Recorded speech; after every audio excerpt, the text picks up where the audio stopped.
Now to give the award for single poem, please welcome Felton Thomas, Jr.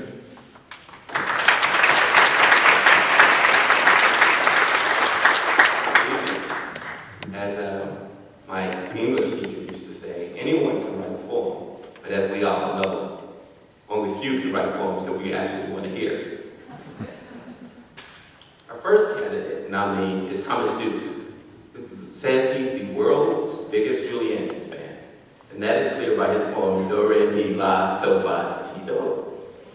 He is nominated for his poem, A Woman Bathes in the Ohio River. Our second nominee is Eric Anderson, who says the pronunciation of his hometown of Elyria is a cross between delirium and malaria, which is pretty fitting description of his poem, August on Ohio. Or the hangover that Michael Heaton is going to have tomorrow. Or maybe I'll have tomorrow. Our last candidate and nominee is Sarah Gridley, who's nominated for her poem, Sonnet on Fire. And I'm happy to say the winner is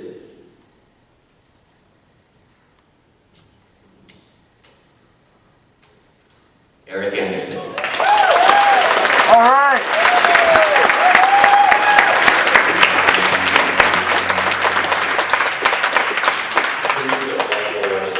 Even things that are just domestic settings where people are having dinner or something like that. There's some kind of that element of tension that's scariness that's in a horror story. So I write that kind of stuff. Yeah. When I was born with wings, no one was surprised. The wings were little and white, but already strong enough to almost lift me out of my grandmother's hands. Only the placenta held me down. My grandmother cut the cord, then handed the scissors to my mother, who snipped off both my wings the way she trimmed the roses to keep them from growing wild.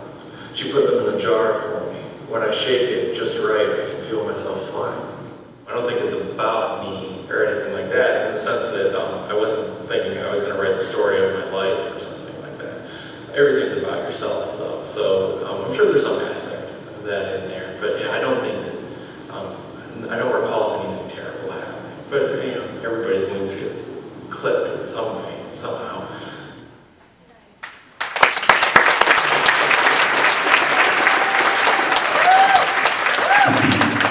Oh, it's really dark out there. I can't see any of you at all. That's intimidating. We'll have to get that video camera looked at because my hair is missing out of there somehow. So it must have been bad lighting. Michael, explain this to me.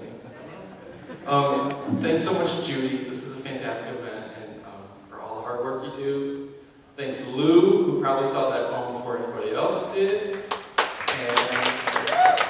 I don't know. I'm thinking of all the great acceptance speeches I've ever seen, and my favorite is Julia Roberts, who told the conductor, "Shut up, baton man.